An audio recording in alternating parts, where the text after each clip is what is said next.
అతిపెద్ద షాపింగ్ ప్రపంచం సిఎంఆర్ మన మచిలీపట్నంలో ప్రముఖ సినీ తారలచే నవంబర్ 20న గొప్ప ప్రారంభం. CMR shopping mall, bus stand ఎదురుగా, మచిలీపట్నం. ఇంటర్ విద్యార్థుల ఆత్మహత్యలు తగ్గడం లేదు. ఏదో ఓ క్యాంపస్లో స్టూడెంట్స్ ప్రాణాలు తీసుకుంటున్నారు. ఈ నెలలోనే పలువురు విద్యార్థులు ప్రాణాలు తీసుకోగా, తాజాగా మరో విద్యార్థి రూమ్లోనే ఉరివేసుకొని ఆత్మహత్య చేసుకుని ప్రాణాలు వదిలాడు. ఆత్మహత్యకు ముందు రాసిన లెటర్ ఇప్పుడు విచారణలో కీలకంగా మారింది.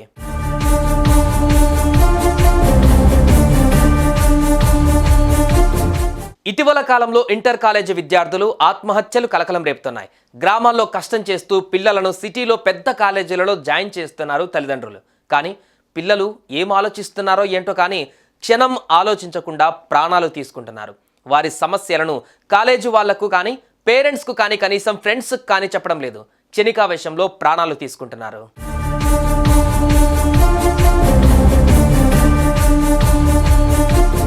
తాజాగా నిజాంపేట శ్రీ చైతన్య కాలేజీలో ఇంటర్ మొదటి సంవత్సరం చదువుతున్న జశ్వంత్ గౌడ్ అనే విద్యార్థి ఆత్మహత్య చేసుకున్నాడు.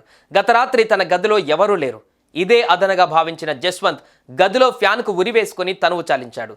మరుసటి రోజు తోటి విద్యార్థులు లేచి చూసేసరికి ఫ్యాన్కు వేలాడుతూ విగత జీవిగా కనిపించడంతో వారు భయంతో మేనేజ్మెంట్కు విషయం చెప్పారు. దీంతో వారు జశ్వంత్ను కిందికి దింపి ఆసుపత్రికి తరలించారు. కానీ అప్పటికే జశ్వంత్ ప్రాణాలు విడిచినట్లు డాక్టర్లు తెలిపారు.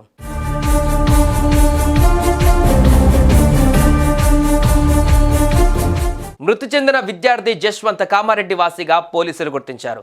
జశ్వంత్ చనిపోయే ముందు లెటర్ కూడా రాశాడు. తన చావుకు 5గురు కారణమని లెటర్లో పేర్కొన్నాడు.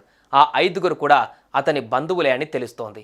వీరంతా నా చావు కోరుకున్నారు కాబట్టే చనిపోతున్నా అని లెటర్లో రాశాడు జశ్వంత్. దీంతో పోలీసులు అన్ని కోణాలలో విచారణ జరుపుతున్నారు.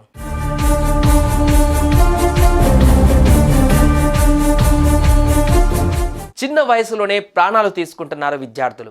పిల్లల బంగారు భవిష్యత్తు కోసం తల్లిదండ్రులు కష్టాలు పడి చదివిస్తుంటే లేనిపోని ఆలోచనలతో సతమతమై చనిపోతున్నారు. ఇలాంటి ఘటనలు తరచూ జరుగుతూనే ఉన్నాయి.